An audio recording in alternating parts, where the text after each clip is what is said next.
오늘 말씀은 우리가 너무나 잘 아는 당자의 비유 이야기입니다. 저는 오늘 조금 다른 각도에서 이 말씀을 보고 싶습니다. 그래서 오늘 설교 제목이 아버지와 잃어버린 두 아들이라는 제목으로 말씀을 생각해 보려고 합니다. 크리스찬에게 가장 중요한 목적은 하늘 아버지의 집을 찾아가는 것이다 라고 생각합니다. 여러분 어떻게 생각합니까? 이 땅에서 우리 가장 중요한 목적은 하늘 아버지의 집을 찾아가는 것이다. 만약에 우리가 이 땅에서 모든 걸 잃어버리고 실패했다고 하더라도 하늘 아버지의 집을 찾아가는 그것을 알고 있다면 그 인생은 성공한 인생이고 가치 있는 인생이라고 말할 수 있습니다. 반면에 이 땅에서 너무너무 풍요롭고 모든 것을 얻었고 모든 것을 누리는 자일지라도 하늘 아버지의 집을 찾아가는 길을 잃어버린 자라면 그 인생은 실패한 인생이라고 말할 수 있을 겁니다. 그 아버지 집에는 무궁무진하게 우리에게 사랑을 베푸시는 아버지, 즉 하나님 아버지가 계십니다. 도무지 계산할 줄 모르고 앞뒤를 따지지 않는 무한한 사랑을 보여주시는 그 아버지, 오늘 본문 가운데 그 아버지가 등장합니다. 두 번째는 둘째 아들이 등장합니다. 우리가 소위 말하는 당자입니다. 이 당자는 누구를 일컬어서 예수님이 비유를 하고 있을까? 누가복음 15장 1절을 보게 되면 모든 세리와 죄인들이 말씀을 들으러 가까이 나오니 이 둘째 아들은 세리와 죄인들을 비유적으로 말하고 있는 것입니다.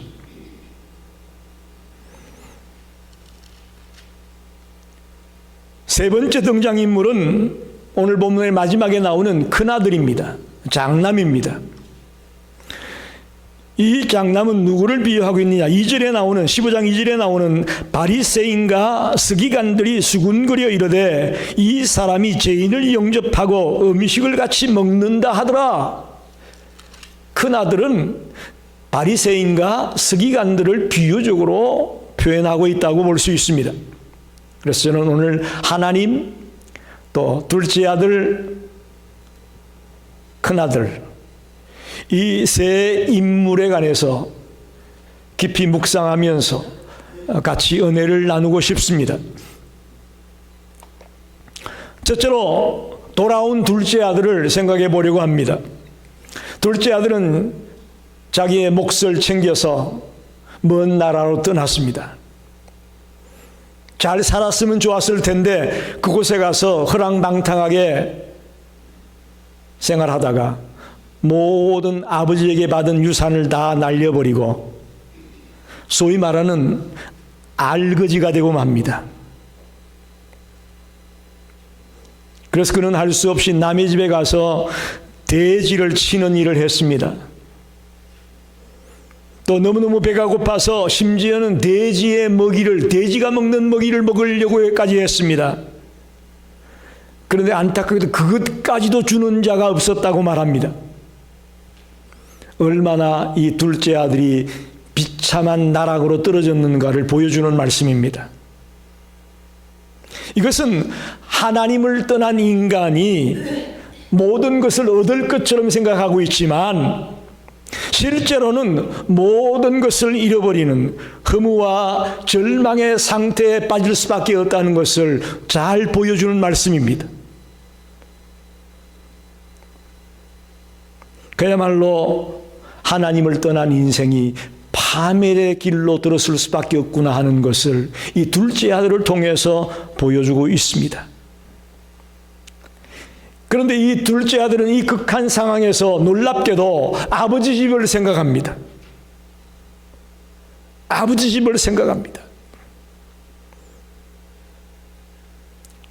아버지 집에 있는 종들은 그래도 배불리 먹고 그래도 따뜻한 곳에 거주할 수가 있는데 나는 이게 뭐냐? 아버지 집을 생각하며 돌아올 마음을 먹습니다. 우리 주변에도 이런 자들이 많이 있습니다. 이 둘째 아들 같은 사람이 많이 있습니다. 마음대로 나갔다가 또 자기가 원할 때 돌아오는 이런 사람들이 있습니다. 즉 그들에게 있는 하나의 장점은 어떤 한계에 부딪혔을 때에 은혜를 갈구한다는 거예요. 그래서 오히려 둘째 아들 같은 사람들이 은혜를 잘 받아들이는 경우도 볼 수가 있습니다. 특별히 오늘 그는 아버지 집에 돌아가기로 결심하는 이 장면을 회개라고 우리가 표현할 수 있는데 그가 어떻게 회개하고 있는가를 한번 생각해 보려고 합니다. 첫째는 17절에 보니까 이에 스스로 돌이켜 이르되 내 아버지에게는 양식이 풍족한 품꾼이 얼마나 많은가? 나는 여기서 죽여 죽는구나. 자기의 처지를 깨달았습니다. 나는 여기서 이제 굶어 죽게 생겼다. 자기 처지를 깨달았어요. 여러분, 회개라는 것은 여기서 출발하는 겁니다. 내 처지를 내가 볼 수 있어야 돼요. 그럴 때 회개가 나오는 거예요. 내 처지를 보지 못하고 내가 지금 어떤 상황에 놓여 있는가를 보지 못하는 사람들은 회개할 수가 없습니다. 지금 자신이 죽어가고 있는 존재라는 것을 이 둘째 아들이 깨닫고 회개가 시작이 되는 것입니다. 두 번째로 17절에 보니까 내가 스스로 돌이켜 그랬죠? 스스로 돌이켜.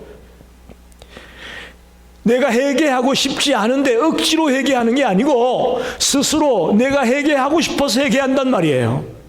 목사가 회개하라 회개하라 회개하라 그래서 하는 회개가 되지 말고 내 스스로 돌이켜서 스스로 정말 내가 하나님 앞에 나의 잘못을 고백하고 내가 하나님께 돌아가야 되겠구나, 그것이 내가 사는 길이구나, 스스로 돌이키는 것, 이것이 회개입니다.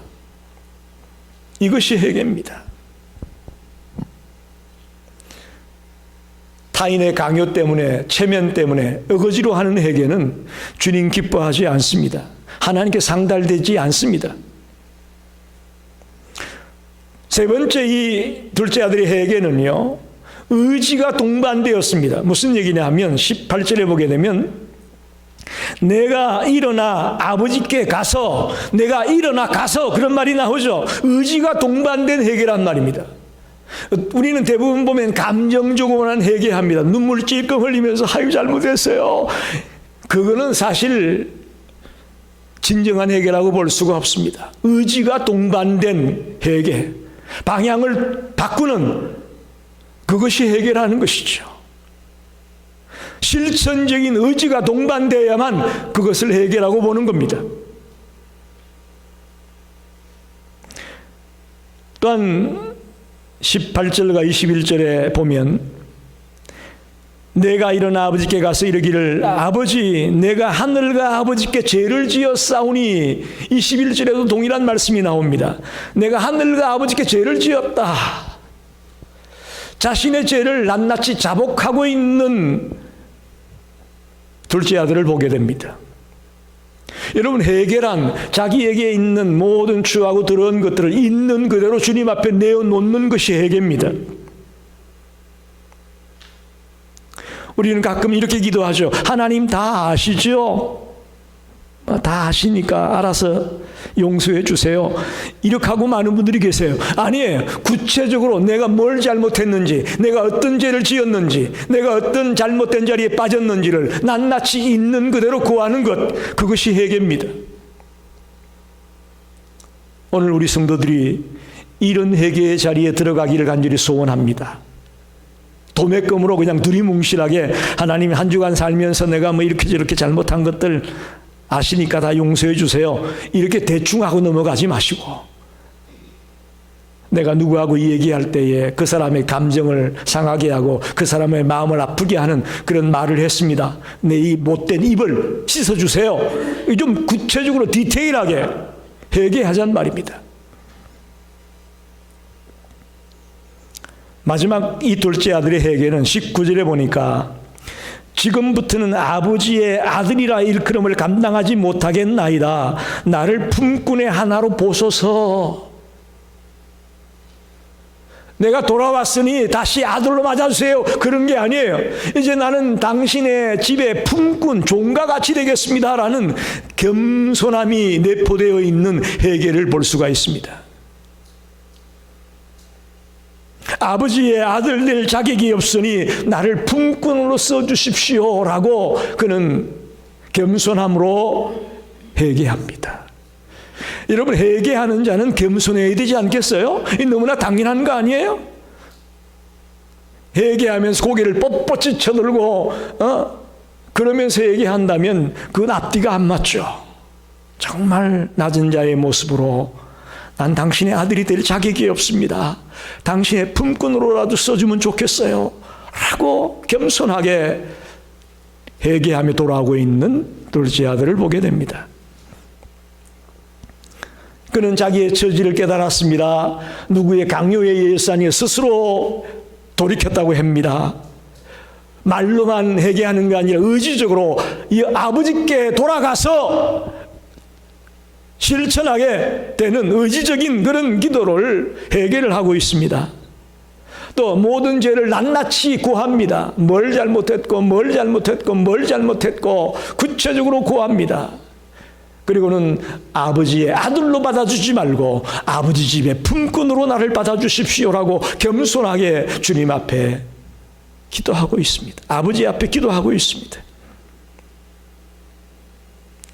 둘째 아들, 돌아온 둘째 아들의 모습을 본문에서 우리는 발견합니다. 이러한 둘째 아들을 맞이하는 아버지의 모습이 어떠한가요? 그래, 너 이제 우리 집의 품꾼이야. 그렇게 말씀하셨나요? 아닙니다. 오늘 본문에 보니까 제일 좋은 옷을 입힙니다. 손에 가락시를 끼워줍니다. 살찐 송아지를 끌어다가 잔치를 베풉니다. 더 놀라운 것은, 더 감격스러운 것은 저 먼 발치에 오고 있는 아들이 자기 아들인 줄 알고 뛰어나가 아들을 끼안고 끌어안는 장면을 여러분 한번 상상해 보십시오. 이게 아버지의 사랑입니다.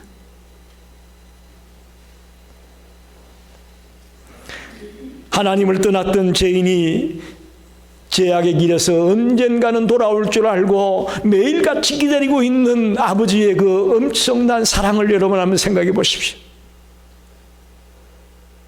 우리가 조금이라도 객길로 나가고 잘못된 길로 갔을 때에 오늘이면 돌아올까, 내일이면 돌아올까 라고 정말 간절한 마음으로 우리를 기다리고 있는 아버지를 여러분 발견하기 바랍니다. 우리의 지난 허물을 들춰내지 않습니다.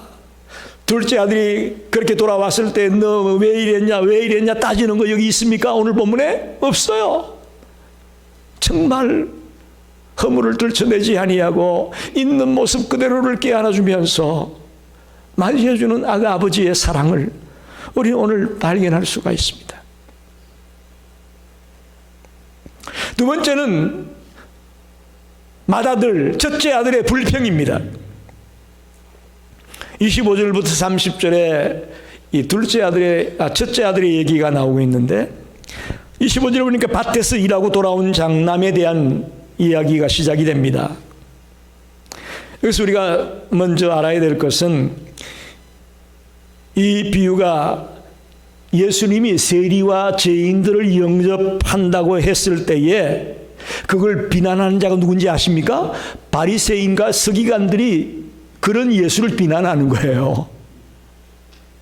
바로 이 큰아들이 꼭 그와 같다는 것을 말씀하고 싶어서 이 비유를 들고 있다는 걸 아시고 이 본문을 여러분 보시기 바랍니다. 첫째로 보면 장남은 이 둘째 아들이 아버지께 용서받는 것을 분노를 여깁니다. 자기 동생이 아버지의 용서를 받고 돌아오면 좋아해야 되는 거 맞는 거 아니에요? 그런데 이 큰아들은요, 분노를 느꼈다고 합니다. 불쾌하게 느꼈습니다. 그 자기 재산을 다 탕진하고 돌아온 아들을 맞아서 잔치를 베풀고 손에 가락지를 끼우고 새 옷을 갈아입히고 이런 걸 갖다가 아주 불쾌하게 생각합니다.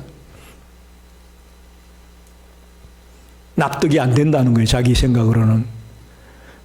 지금 자기들 신앙생활 잘한다고 생각하는 바리새인 서기관들, 자기들보다도 세리와 죄인 같은 그런 자들을 용서하고 깨안아주고 그들을 받아들이는 그 예수를 이해를 못하겠다라는 무리와 똑같은 거죠.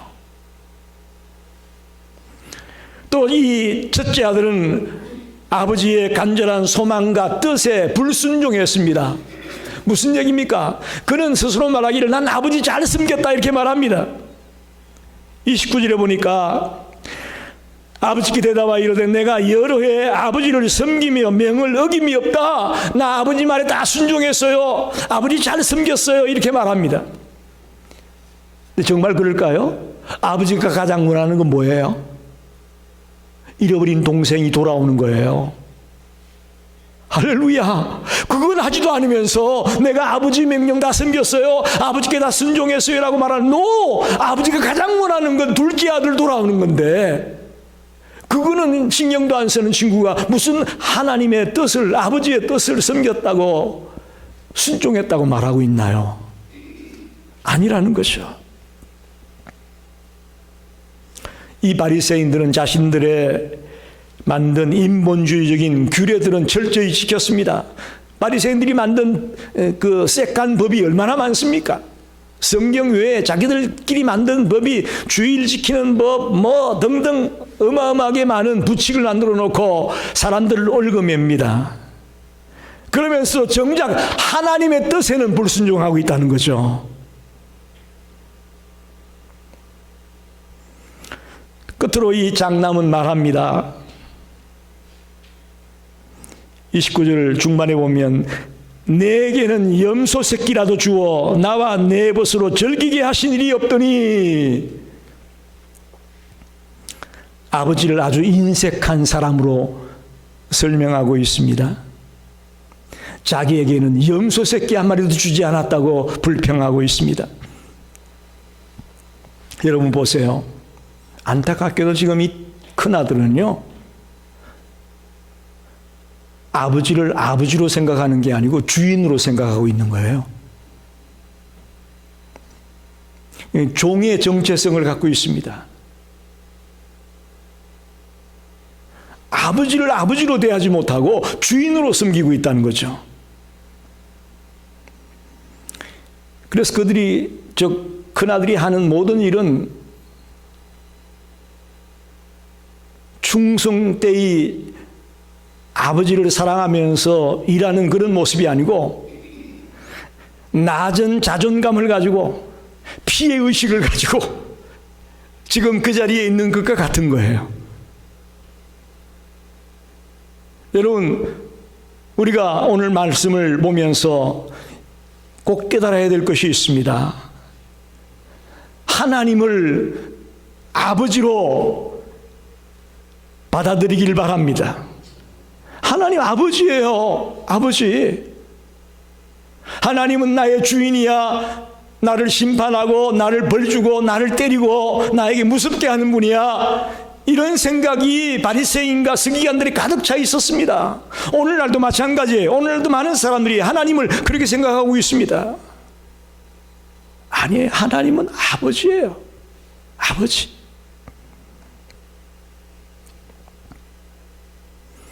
그 당시 바리새인과 서기관들은 얼마나 종교에 열심히 대단했고 또 율법대로 살아가려고 충성하는 자들이었죠.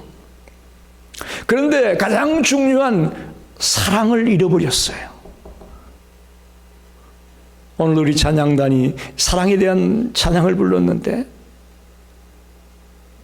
사랑을 잃어버렸어요.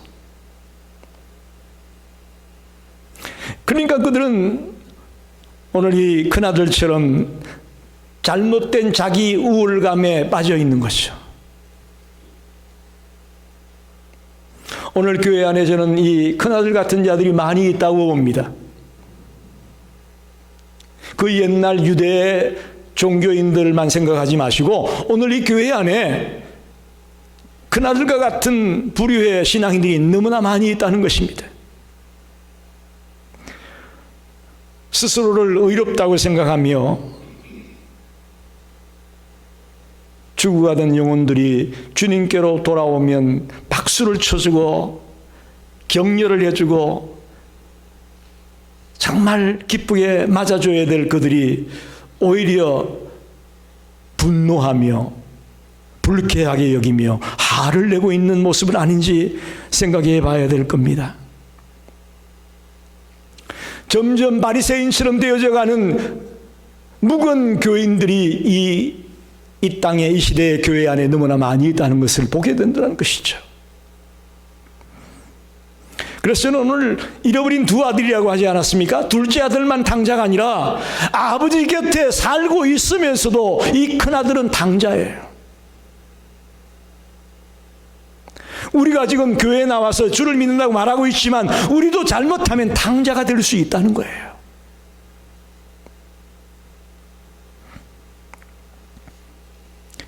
너는 항상 나와 함께 있으니 내 것이다 내 것이다 31절에 그렇게 말하죠. 여러분 진정한 복이 뭡니까?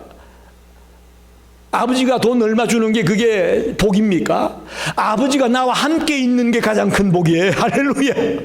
우리가 필요할 때마다 어려울 때마다 옆에서 적각 우리에게 도움을 줄 수 있는 아버지가 함께 있는 것이 더 큰 복 아닙니까? 우리는 조금 생기는 것, 눈에 보이는 몇 가지 보이는 것, 그것만 가지고 좋다고 하는데, 그것만까지 복 받았다고 얘기하는데, 천만의 말씀이요. 항상 주님이 아버지가 내 곁에 있다는 것 사실, 그것이 가장 큰 복이죠. 그러니 이 큰아들이 가장 복을 받은 거 아니에요. 아버지가 항상 아버지 곁에 그 큰아들이 있었으니까. 그런데 그걸 모르고 지내는 이 큰아들 당자입니다. 당자. 마지막으로 아버지의 마르지 않는 사랑을 생각해 보려고 합니다. 31절 32절 다시 한번 읽어보면 아버지가 이르되 예 너는 항상 나와 함께 있으니 내 것이다 내 것이로되 이 내 동생은 죽었다가 살았으며 내가 잃었다가 얻었기로 우리가 즐거워하고 기뻐하는 것이 마땅하다 하니라. 이 아버지에겐 두 아들이 있었죠. 둘째 아들은 재산을 가지고 나가서 잘 살았으면 좋았을 텐데 허랑방탕하게 쾌락에 빠져 다 소비해버리고 다 흡입해버리고 거지가 되어서 돌아옵니다. 아버지는 어떻게 맞이했죠?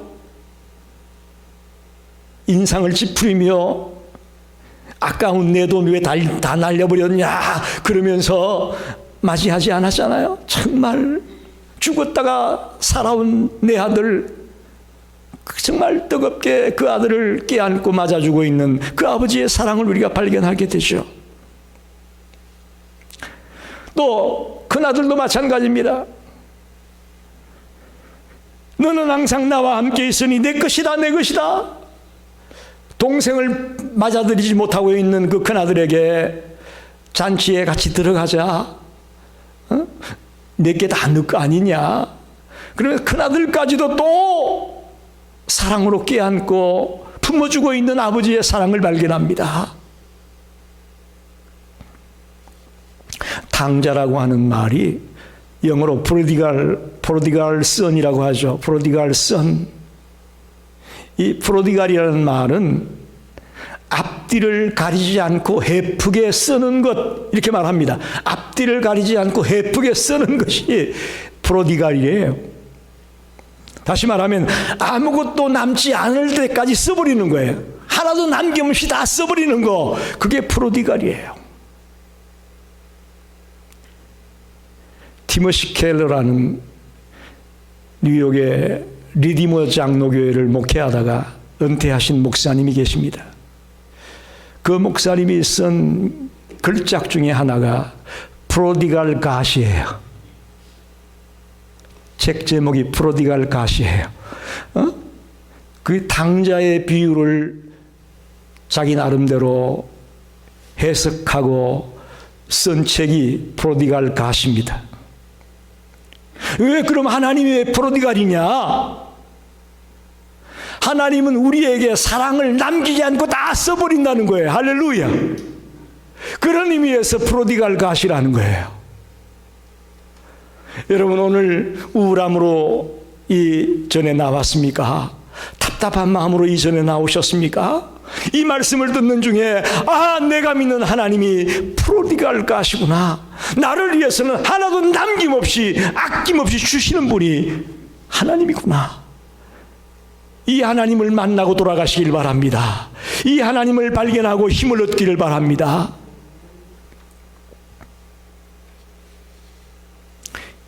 예수님은 하나님 아버지를 이렇게 비유적으로 설명하고 있습니다. 고린도서 5장 19절에 사도 바울이 이렇게 말합니다. 곧 하나님께서 그리스도 안에 계시사 세상을 자기와 화목하게 하시며 그들의 죄를 그들에게 돌리지 아니하시고 화목하게 하는 말씀을 우리에게 부탁하셨느니라. 세상을 자기와 화목하게 하시며 그들의 죄를 그들에게 돌리지 아니하신다. 할렐루야. 너 죄인이야, 너 벌 줄 거야, 너 혼낼 거야 라는 것보다는 우리의 죄를 우리에게 돌리지 아니하시고 우리를 껴안고 사랑하고 품어주기 원하는 아버지, 그 아버지를 예수님은 강조하고 있습니다. 우리 하나님은 엄청나게 손이 크신 줄 믿습니다. 할렐루야. 하나님은 우리를 위해서는요, 아낌없이 낭비합니다. 우리를 사랑하기 때문에 하나님이 가지고 있는 모든 것들을 아낌없이 낭비하며 주십니다. 이 하나님의 사랑이 마르지 않는 셈이라는 것을 기억하시고 하나님의 사랑에 다시 한번 감격하는 저와 여러분이 되기를 바랍니다. 이게 바로 기독교의 복음이에요. 오늘 교회가 너무 하나님의 사랑을 잘못 설명하고 있고 잘못 표현하고 있어요. 말씀을 정리합니다. 오늘 작은 아들, 둘째 아들이죠. 둘째 아들이 누구냐? 세리와 죄인과 같은, 즉 우리 같은 이방인들입니다.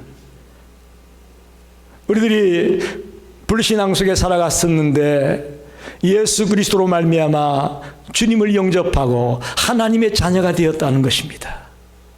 그게 바로 우리들입니다. 큰아들은 그럼 누구냐? 하나님의 진리와 사랑을 알고 있으면서도 그걸 상실해버린 유대인들, 유대 종교인들을 의미합니다. 그들은 죄인들을 주님이 껴안고 사랑하고 용납하는 것을 싫어했어요. 그게 오늘날 교회 안에도 이런 자들이 있을 수 있다는 것을 여러분 기억하십시오. 새 신자가 들어오고 죄악 속에 방탕하던 사람들이 회개하고 돌아오면 환영하고 품어주고 해야 될 텐데, 어이 저런 친구가 왜 우리 교회에 와? 라고 막아설 수 있다라는 거예요. 둘 다 잃어버린 아들이에요. 그렇지만 우리는 마르지 않는 샘과 같은 하나님의 사랑을 오늘 발견합니다. 우리의 신앙의 가장 기초에 해당되는 것이 있다면 하나님의 사랑임을 여러분 잊지 마십시오. 하나님의 사랑을 상실해버린 우리의 신앙은, 또 그 사랑을 실천하지 않는 우리의 신앙은 아무짝에도 쓸데없습니다. 예수 믿는 사람이 빡빡하다, 예수 믿는 사람이 신경질적이다, 예수 믿는 사람이 너무 차갑다 등등 예수 믿는 사람에 대한 어떤 불평을 많이 듣게 되는데, 그 가만히 따져보면요, 다 사랑을 잃어버렸기 때문이에요. 하나님의 사랑을 받았던 우리가 이제는 우리 이웃에게 이 사랑을 실천하고 나누어 줘야 될 걸 믿습니다. 왜 그렇게 안 될까요? 왜 그렇게 안 될까요? 그것은 진실로 우리가 하나님의 사랑을 체험하지 못했기 때문이에요. 정말로 내가 하나님의 사랑을 체험한 사람이라면 내 이웃들을, 내 친구들을 사랑하지 않을 수 없습니다. 용서하지 않을 수 없습니다. 깨어나주지 않을 수 없습니다. 오늘 마르지 않는 사랑을 베푸는 하나님 아버지와 또 잃어버렸던 두 아들, 이들의 모습을 통해 내가 어떻게 신앙생활하고 어떻게 달려가야 되겠는가를 결단하는 우리 성도들이 되시기를 간절히 축원합니다. 기도합니다.